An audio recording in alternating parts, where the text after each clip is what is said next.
घर म्हणजे नेमकं काय? कोणासाठी वात्सल्याचं प्रतीक, कोणाच्या कष्टाचं चीज, कोणासाठी पहाटेच्या किरणांचा प्रकाश, तर कोणासाठी पौर्णिमेच्या चंद्राचं शीतल चांदणं. असं प्रत्येकाच्या स्वप्नातलं सुंदर घर. आपलं हे घर परफेक्ट असावं असं प्रत्येकाच्या मनात असतं. ते परफेक्ट करण्यासाठी आपल्याला इंटिरियर करण्यासोबतच मदत असते, ती म्हणजे वास्तुशास्त्राची. आता हे वास्तुशास्त्र म्हणजे नेमकं काय आणि त्यामुळे नेमकं काय होतं, असे अनेक प्रश्न आपल्याला पडतात. हे शास्त्र म्हणजे कुठलं रहस्य नाही, तर त्याला वैज्ञानिक जोड आहे. नेमकं कसं हे आज आपण जाणून घेणार आहोत आजच्या यशाचा कानमंत्र या खास कार्यक्रमामधनं.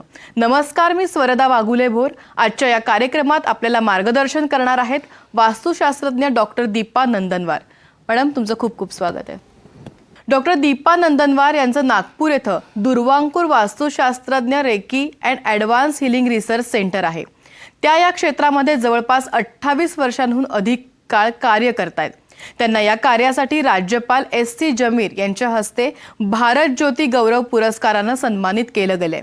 यासोबतच अहिल्याबाई होळकर पुरस्कारानं देखील त्यांचा गौरव झालेला आहे.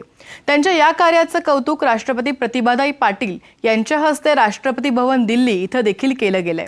त्यांनी रेसिडेन्शियल, कमर्शियल, इंडस्ट्रियल, कॉर्पोरेट या सगळ्या क्षेत्रांमध्ये वास्तूची कामं केलेली असून त्यांच्या व्हिजिटिंगचा आकडा हा लाखोंच्या घरामध्ये आहे. विविध नामांकित कंपन्या, बिल्डर्स यासोबत त्या संलग्न आहेत. या सगळ्यासोबत त्या शिक्षिका देखील आहेत. शिक्षण क्षेत्रात 38 वर्षांहून अधिक काळ त्यांनी कार्य केलेलं आहे. डॉक्टर दीपा या प्रसिद्ध न्यूमरोलॉजिस्ट देखील असून रेकी ग्रँडमास्टर म्हणून त्यांची ओळख आहे. ओळख झाल्यानंतर आपण गप्पांना खरं तर सुरुवात करूयात. सुरुवातीचा पहिलाच प्रश्न असा विचारते, वास्तुशास्त्र म्हणजे नेमकं काय? कशी मदत होते आपल्या घराला किंवा आपल्या व्यवसायाला? वास्तुशास्त्र म्हणजे हे कुठलं रहस्य नाही, हे आता तुम्हीच सांगितलं. हे एक ऊर्जेचं शास्त्र आहे. यामध्ये ब्रह्मांडातील ऊर्जा, सूर्य, चंद्र, तारे, साऊथ पोल, नॉर्थ पोल आणि जमिनीतल्या वेगवेगळ्या ऊर्जा, या ऊर्जांचा प्रभाव हा मानवी जीवनावर होतो. आणि या निसर्गाशी आपलं शरीर कसं साधर्म्य साधेल याचं म्हणजे आपल्याला निसर्गाशी जुळवून घेणं हा महत्त्वाचा मुद्दा आहे. त्यामध्ये यालाच आपण वास्तुशास्त्र म्हणतो. आणि या ज्या ऊर्जा आहे निसर्गात, जसं पंचतत्व वगैरे या सगळ्या ऊर्जा आहे, त्या सगळ्या ऊर्जांचा संबंध वास्तुशास्त्राशी येतो. नक्कीच. वास्तुशास्त्र म्हटलं की अनेक प्रश्न आपल्या मनात निर्माण होतात, अनेक प्रश्न आपल्याला पडलेले असतात घराबद्दलचे आपल्या. तर घराच्या प्रवेशापासूनच सुरुवात करूयात.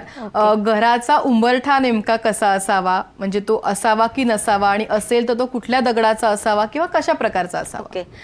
उंबरठा ही एक धार्मिक मान्यता नाही आहे, तर जंतू आणि वेगवेगळे कीटक जे असतात त्याचा प्रतिबंध आहे. आजही आपण बघतो की आपण उंबरठ्याला हळदी कुंकू लावतो. आणि आपले पूर्वजांनी आपल्याला सांगून ठेवलं की घरात लक्ष्मी येत असते आणि म्हणून आपण हळदी कुंकू लावायला पाहिजे. वास्तविक बघता हळद ही अँटीबॅक्टेरियल आहे आणि ती जंतूंचा प्रादुर्भावाला रोखत असते. आता कसं आहे ना बघा, की आपण जो उंबरठा लावतो हा नेहमी लाकडाचा असायला पाहिजे. त्यातही कुठलं लाकूड वापरायला पाहिजे, तर जसं झालं सागवन झालं, खैर आहे, चंदन आहे, आंबा आहे, अशोका आहे, अशा प्रकारची जी शुभ वृक्ष आहे त्या शुभ वृक्षाचे आपण उंबरठा लावायला पाहिजे. त्यातल्या त्यात कसं होतं की ही जी झाडं आहे ह्याच्यामध्ये औषधी गुणधर्म आहे. काही झाडांमध्ये कुठल्या प्रकारचे असे तैलीय पदार्थ असतात की ते वातावरणाच्या बदलांना सहज झेलू शकतात, म्हणजे त्याच्यावर कुठलाही परिणाम होत नाही. शिवाय काय होतं ना, उंबराचं झाड वगैरे जे आहे याचं जे लाकूड आहे हे सडत नाही, कुजत नाही, तसंच सागवानाचं देखील असतं. आता होतं काय की याच्यावरनं आर्द्रतेचा आणि हवामानाचा कुठला परिणाम होत नाही. शिवाय लाकूड हे ना बॅड कंडक्टर आहे, ऊर्जेचं बॅड कंडक्टर आहे. शिवाय काय होतं की जेव्हा आपण दाराला उंबरठा लावतो त्यावेळेला ते जमिनीपासनं 2-3 इंच वरती असतं, तर घरात धूळ येत नाही, पावसाचं पाणी येत नाही, यासारख्या गोष्टींपासनं रोकथाम होत असते आणि आपल्याला त्याचा चांगला प्रभाव मिळत असतो. बॅड कंडक्टर असल्यामुळे काय होतं की जमिनीच्या पोटामध्ये अनेक अशा ऊर्जा असतात, त्या ऊर्जा सुद्धा आपल्या घरात येण्यापासून थांबवत असते. आता म्हणूनच म्हणजे आपण हे म्हणू शकतो की ते एक प्रकारचं थर्मल म्हणजे ऊर्जेचं जे ज्याला आपण काय विस्कळीत झालेली ऊर्जा आहे ती ऊर्जा ती थांबवते. आणि म्हणजे लाकडाचं असेल तर, पण समजा आपण मार्बल किंवा इतर धातू जर वापरले तर आपल्या घराचा थर्मल जो स्ट्रेस आहे तो डिस्टर्ब होऊ शकतो. नक्कीच. तुम्ही मार्बलचा उल्लेख केला आता, त्यामुळे मी किचनच्या प्लॅटफॉर्म किंवा आपण ओटा ज्याला म्हणतो त्याच्याकडे येते. तो नेमका कुठल्या रंगाचा असावा, कसा असावा, त्यासाठी कुठला दगड वापरावा, त्यासाठी काय मार्गदर्शन कराल? किचन म्हटलं की गृहिणीचा सतत वावर असतो त्यामध्ये, आणि किचनचा जो दगड आहे, किचन हे आग्नेय दिशेमध्ये वास्तुशास्त्रानुसार असायला पाहिजे. तर आग्नेय दिशा ही अग्नितत्वाची आहे. त्यामध्ये समजा रेड फॅमिलीमधले ऑरेंज झाले, पिंक झाले, यासारखे दगड जर आपण वापरले तर ते अग्नितत्वाला रिप्रेझेंट करतात. शिवाय कसं आहे ना की जसं हे मार्बल म्हणा किंवा ग्रेनाइट म्हणा, हे रासायनिकदृष्ट्या अगदी निष्क्रिय असे दगड आहे की किचनमध्ये आपण वेगवेगळ्या गोष्टी वापरत असतो, त्याचा त्याच्यावर कुठलाही परिणाम होत नाही. आणि दुसरा दगड म्हणजे की रेड ऑरेंज शिवाय आपण ग्रीन कलर वापरायला पाहिजे, हिरवा कलर वापरायला पाहिजे, कारण हिरवा रंग हा डोळ्यांना शीतलता देणार आहे. शिवाय हा नैसर्गिक म्हणजे अन्नाच्या नैसर्गिक रंगाशी सुसंगत असा आहे. आणि शक्यतो पांढरा रंग टाळावा, कारण पांढऱ्या रंगामध्ये काय होतं ना की कॅल्शियम कार्बोनेट असतं. त्याच्यावर जसं हळदीचे, निंबूचे, मिठाचे समजा डाग पडले तर तो दगड लवकर खराब होतो. आणि म्हणून आपण या रंगाचा वापर केला तर ऑटोमॅटिकली कसं अग्नितत्व व्यवस्थित साधलं जातं. बरोबर. किचन नंतर बेडरूमकडे येऊयात. बेडरूम हे नेमकं कुठल्या दिशेला असावं? बऱ्याचदा असं म्हटलं जातं की नैऋत्य दिशेला हे असावं, तर ते खरंच तथ्य आहे का त्यामध्ये? आणि नैऋत्यला असेल तर त्याचे फायदे कोणते आहेत? नैऋत्य ही पृथ्वी तत्वाची दिशा आहे, ती स्थिरता देते. हे तत्व कॉन्फिडन्स व निर्णय क्षमता घेण्याची शक्ती देते. पृथ्वी तत्व म्हणजेच भौतिकशास्त्रात मास आणि ग्रॅव्हिटी. या कोपऱ्यात झोपल्याने शरीराला आणि मनाला नैसर्गिक ग्राउंडिंग मिळतं. त्यामुळे मनाची चंचलता संपून मानसिक निर्णय क्षमता वाढते. त्यामुळे शरीराचे बायोलॉजिकल जे क्लॉक आहे ते अचूक काम करून स्लीप हार्मोन्स वाढवते. कार्टिसोल आणि डोपामाइन संतुलित ठेवते. याच कारणाने या दिशेला रिलेशनशिपची आणि स्किल डेव्हलपमेंटची दिशा सुद्धा म्हटलेली आहे.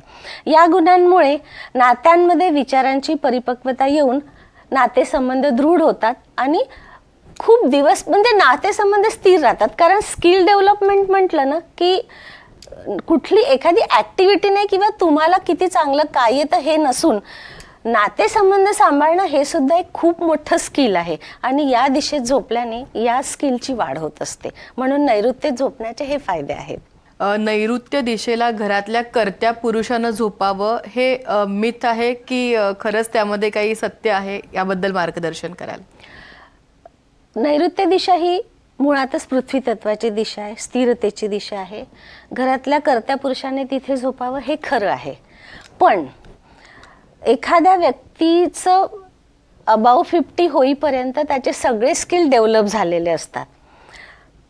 कसं आहे की ही रिलेशनशिपची पण दिशा आहे, ही स्किल डेव्हलपमेंटची पण दिशा आहे, ही कॉन्फिडन्सची पण दिशा आहे. समजा मनुष्य जर्जर झालाय आणि तो नैऋत्येला झोपतोय, तर तो काय करेल? आपली सत्ता गाजवण्याचा प्रयत्न करेल, हुकूम सोडेल. पण घरातला एखादी त्यांच्यानंतर येणारा जर मुलगा असेल किंवा व्यक्ती असेल म्हणजे जो कर्तबगार आहे, आता त्याला स्वतःचं डेव्हलपमेंट करायचं आहे, तर त्या व्यक्तीने ती जागा सोडून त्या व्यक्तीला म्हणजे पुढे येणाऱ्या जो कर्ता पुरुष आहे त्याला द्यायला पाहिजे. कारण त्याचं स्किल डेव्हलप होईल, त्याचा कॉन्फिडन्स वाढेल, तो आपल्या जीवनामध्ये चांगले निर्णय घेऊ शकेल. कारण ही दिशाच त्या सगळ्या गोष्टींनी गुणांनी परिपूर्ण अशी आहे. शिवाय या दिशेचं एक खूप अतिशय महत्त्वाचं कार्य आहे, ते म्हणजे शृंगार, सृजन आणि प्रजनन. या गोष्टी कुठल्या एजमध्ये उपयोगात येऊ शकतात? अबाव 50 वाल्याला नक्कीच येणार नाही, म्हणजे त्या योग्य वयातल्या व्यक्तीला येईल. म्हणून बरेचदा ना म्हाताऱ्या माणसं पण घरातला कर्ता पुरुष आहे म्हणून तिथे झोपतात आणि आपल्या वयात आलेल्या मुलाला दुसरीकडे झोपवतात. आणि त्याच्यामुळे काय होतं की त्याच्यामध्ये ते स्किल डेव्हलप होत नाही, ते गुण डेव्हलप होत नाही. अच्छा, ही याच्या मागची सत्यता आहे. आपण हे कर्त्या पुरुषाबद्दल बोललो आता, पण घरातल्या बाकीच्याही सदस्यांनी, कुटुंबातल्या बाकीच्या सदस्यांनी नेमकं कोणत्या दिशेला डोकं करून झोपावं त्याविषयी कसं मार्गदर्शन कराल? सर्वांसाठी हा सेम नियम आहे की कोणी कुठल्याही रूममध्ये झोपला तरी त्यांनी निसर्ग नियमाशी जुळवून झोपायला पाहिजे. म्हणजे प्रत्येकाने दक्षिण दिशेला डोकं करून झोपायला पाहिजे. ह्याच्या मागे नैसर्गिक गोष्ट आहे ती म्हणजे बघा की पृथ्वीमध्ये पण साऊथ पोल आहे, नॉर्थ पोल आहे. आपल्या डोक्यामध्ये सुद्धा जेव्हा आपण दक्षिणेकडे झोपतो तेव्हा आपल्या डोक्यामध्ये उत्तर पोल आहे, पायामध्ये दक्षिण पोल आहे. दोन विरुद्ध पोल जेव्हा एकत्र येतात, अट्रॅक्ट होतात, त्यावेळेला रक्ताभिसरण खूप चांगलं होतं आणि आपल्या बॉडी आपल्या निसर्गाशी सुसंवाद साधायला लागतं. आणि रक्ताभिसरण चांगलं झालं तर झोप चांगली येईल, तुमचे स्लीप हार्मोन्स संतुलित राहतील, कार्टिसोलची पातळी कमी होईल, डोपामाइन वाढेल. या सगळ्या गोष्टींमुळे काय होतं की तो आनंदी राहतो. पण समजा तुम्ही उत्तरेकडे डोकं केलं तर काय होईल? सेम पोल एकत्र येईल, त्यांच्यामध्ये आकर्षण निर्माण होणार नाही आणि आपल्या मेंदूमधल्या ज्या रक्तवाहिन्या आहे त्याच्यावर तणाव येईल आणि झोप येणार नाही. मग वेगवेगळे स्वप्न पडतील, तुम्ही थकाल आणि मग आपल्याला वाटते की आपण आजारी पडतो आहे, वास्तूचा काही दोष आहे का, या सगळ्या गोष्टींकडे आपण विचार करत बसतो किंवा आणखी वेगळ्या दृष्टीने पण व्यक्ती विचार मनामध्ये येत असतात. म्हणून त्यांनी दक्षिणेकडे डोकं करून सगळ्यांनी झोपायला पाहिजे. पण ते शक्य नसेल तर उत्तर दिशा सोडून कुठल्याही दिशेला डोकं केलं तरी चालू शकतं. अजून एक म्हटलं होतं की आता सध्या प्रत्येक जण छान परफेक्ट घर बनवण्यामध्ये सगळ्या गोष्टी व्यवस्थित ठेवतं, मात्र तरी देखील अनेकांना घरामध्ये झोपेचा त्रास होतो. नवीन पिढीला देखील असेल, म्हणजे आपण बऱ्याचदा म्हणतो उतार वयात हा त्रास जाणवतो, मात्र हल्ली यंग लोकांना देखील, यंग मुलांना देखील हा सगळा त्रास जाणवू लागलेला आहे झोपेचा. मग ह्याचा काही संबंध आहे का वास्तुशास्त्राशी, किंवा हा त्रास नेमका कसा आपल्याला घालवता येईल मदतीने?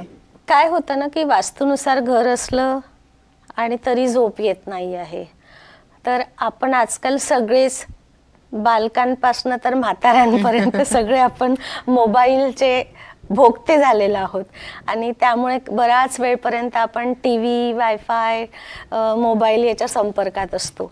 आणि होतं काय ना की रात्री बराच वेळपर्यंत आपण टी व्ही वगैरे बघत असतो किंवा मोबाईल बघत असतो, तर या मोबाईलमधनं high energy visible blue light निघत असतो, जो आपण खूप वेळ रात्रीच्या वेळेला आपण स्क्रीन बघत असतो. तर त्या स्क्रीन पाहत असताना आपल्या डोळ्यातील फोटो रिसेप्टर सेल्स मेंदूला भ्रमित करतात की अजूनही सकाळच आहे, दिवसच आहे. आणि मग झोपेसाठी आवश्यक असलेलं जे मेलाटोनिन आहे ते हार्मोन्स तयार होणं पूर्णपणे थांबतं. आणि मग आपण मोबाईल जरी बाजूला ठेवला तरी काय होतं की आपल्याला खूप वेळपर्यंत झोप येत नाही. मुळातच आपल्या मेंदूमध्ये अल्फा, बीटा, थीटा अशा डेल्टा यासारख्या स्वतःच्या लहरी असतात. आणि या ब्लू लाईटमुळे, या रेडिएशनमुळे, वायफायमुळे काय होतं की या ज्या आपलं ऊर्जेचं संतुलन आहे ते सगळंपणे बिघडलेलं असतं आणि म्हणून मग आपल्याला झोप येत नाही. हे त्याच्या मागचं मुख्य कारण आहे. वास्तुदोष हा मुख्य कारण नाहीच आहे. तर इथे कुठेतरी आपण म्हणजे झोपायच्या 2 तास आधी मोबाईल, टीव्ही सगळं हे बंद करायला पाहिजे. म्हणजे प्रत्येक वेळेला वास्तूला दोष नव्हता, आपल्या सवयी देखील बदलणं गरजेचं आहे. मॅडम, बऱ्याचदा अशा घरांमध्ये असं होतं की पैसा येतोय, कमवला जातोय, तो मिळतोय, पण तो टिकत नाहीये. म्हणजे कुठल्या ना कुठल्या कारणाने तो खर्च होतोय, भले ते आरोग्य असेल किंवा अजून काही खर्चाची कारणं असतील, पैसा घरात टिकत नाहीये. तर ह्या मागची नेमकी काय प्रमुख कारणं आहेत आणि त्यामागे काही वास्तुदोष असतो म्हणून असं घडतं का? अगदी आता या गोष्टी कसं आहे, पैसा येणे, खर्च होणे, न टिकणे, या दोन्ही गोष्टी वेगवेगळ्या आहे. काय होतं ना की वास्तूचा संबंध जो आहे तो वास्तू तुम्हाला एक ऊर्जा देत असते कार्य करण्यासाठी. या वेगळ्या जरी गोष्टी असल्या तरी उत्तर दिशा ही घराची धन ऊर्जा आकर्षित करत असते आणि साऊथ ईस्ट म्हणजेच आग्नेय दिशा ही पैशाचा फ्लो कसा येईल हे सांभाळत असते. त्यानंतर साऊथ वेस्ट ही जी दिशा आहे ही पैसा स्थिर कसं ठेवायचं हे सांभाळत असते. आणि तुमच्या घराचा जो ईशान्य आहे, हा ईशान्य कोपरा जो आहे हा हेल्थशी संबंधित आहे. जर तुमच्या घरामध्ये ईशान्य दिशेला किंवा इतर दिशांमध्ये काही दोष असेल तर कुठल्या ना कुठल्या कारणाने पैसा टिकणार नाही आणि थांबणार नाही. आजार असेल तर ईशान्य दिशा कारणीभूत असेल आणि बाकीच्या ज्या दिशा आहे त्या दिशा तुम्हाला वेगवेगळ्या दोषांमुळे पैसा खर्च होतो आणि टिकू देत नाही. तर त्यासाठी या दिशांमध्ये काय दोष आहे हे महत्त्वाचं आहे. तर या दिशांमध्ये सेप्टिक टँक नसावी, जसं ईशान्येला टॉयलेट सेप्टिक टँक नसावा, कुठला जिना नसावा, आग्नेय दिशेमध्ये सेप्टिक टँक नसावा, तिथे किचन असायला पाहिजे, एखादी पाण्याचा सोर्स नसावा. नॉर्थला सुद्धा या गोष्टी सेम अशाच असतात की अशा प्रकारचे जर दोष आले तर तुमच्याकडे पैसा येईल पण टिकणार नाही. आणि ईशान्येला समजा दोष असेल तर हेल्थ इश्यूजमध्ये भरपूर पैसा निघून जाईल. म्हणून वास्तूमध्ये आपल्याला शक्यतो या दिशांमध्ये वास्तुदोष हे टाळायला पाहिजे. आपण पैसा मिळतोय पण टिकत नाही याबद्दल बोललो. बऱ्याचदा असं देखील होतं की गुंतवणूक करतो तर प्रॉफिट नाही, लॉस नाही, म्हणजे काहीच नफा तोटा काहीच होत नाही. यामध्ये देखील वास्तुदोष काही असू शकतो का, आणि तो असेल तर कसा दूर करावा? अगदी बरोबर. आपण जर बघितलं तर काय आहे ना की तशा धनाशी संबंधित सर्वच दिशा या अतिशय महत्त्वाच्या आहे. पण आपण काही विशिष्ट दिशांबद्दलच विचार करूया की गुंतवणूक करताना तुम्हाला लागणारी जी वैचारिक स्पष्टता आहे, तुमची निर्णय क्षमता आहे, ती योग्य हवी असते. त्यासाठी तुमच्या घराची ईशान्य दिशा महत्त्वाची असते. जर तिच्यात दोष असेल तर तुमचे निर्णय चुकतील. साऊथ वेस्ट काय करते की तुमच्याकडे संधी आणते आणि त्या संधीला तुम्ही कसं कॅच करायचं हे शिकवत असते. आणि तुम्ही कुठे गुंतवणूक केली त्यासाठी तुमच्या घराची जी पश्चिम दिशा आहे ती गेन आणि प्रॉफिटची आहे. गेन आणि प्रॉफिट काही फक्त गुंतवणूक ही पैशाचीच नसते. आपण मुलांवर शिक्षण करतो, शिक्षणांमध्ये पैसा घालवतो किंवा कुठे वेगळं इन्व्हेस्टमेंट करतो, त्यात तुम्हाला नफा मिळत नसेल तर तुमच्या घराची पश्चिम दिशा तुम्हाला बघावं लागेल. त्यानंतर उत्तर दिशा काय करते की तुमच्याकडे संधी घेऊन येते आणि ही या संधीला तुम्ही कॅच करायचं काय करायचं हे आपल्याला ठरवण्यासाठी आपल्याजवळ निर्णय क्षमता असायला पाहिजे. म्हणून या दिशा नेमक्या चांगल्या असायला पाहिजे, म्हणजे कुठलेही वास्तुदोष नसायला पाहिजे. तरच तुम्ही केलेले जे कुठले इन्व्हेस्टमेंट असेल, म्हणजे तुम्ही लॉस म्हणू शकता, प्रॉफिट म्हणू शकता, त्याचा तुम्हाला फायदा चांगला होऊ शकतो. बऱ्याचदा घर घेताना मॅडम आपण घर घेतो, मात्र अनेकदा ऐकलं जातं की साऊथला दरवाजा नसावा, आपलं जे मेन डोर आहे ते साऊथच्या दिशेला नसावं. तर त्यासाठी नेमकं म्हणजे आता दिशा तर दरवाजाची बदलू शकत नाही, अशा वेळेला नेमकं काय करावं? म्हणजे वास्तुशास्त्र म्हटलं की बऱ्याच जणांच्या डोक्यात असं की फक्त तोडफोड किंवा काहीतरी बदल करा. तर मग अशा वेळेला म्हणजे आता समजा हे उदाहरण दिलं तर नेमकं काय करावं अशा वेळेला?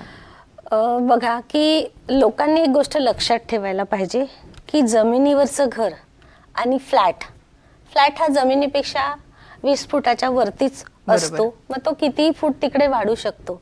जमिनीवर असलेल्या घरामध्ये काय होतं ना की जमिनी अंतर्गतल्या ज्या ऊर्जांचा प्रभाव त्या घरावर होत असतो.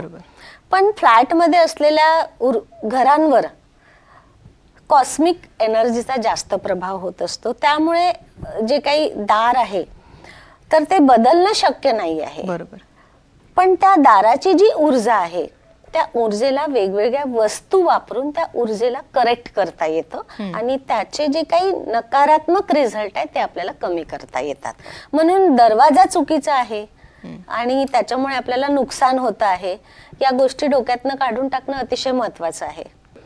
मगाशी मॅडम आपण जेव्हा बोलत होतो तेव्हा तुम्ही आम्हाला घरातल्या ओट्याचा रंग नेमका कसा असावा, त्यामागे नेमकं काय कारण आहे हे सगळं समजावून सांगितलं.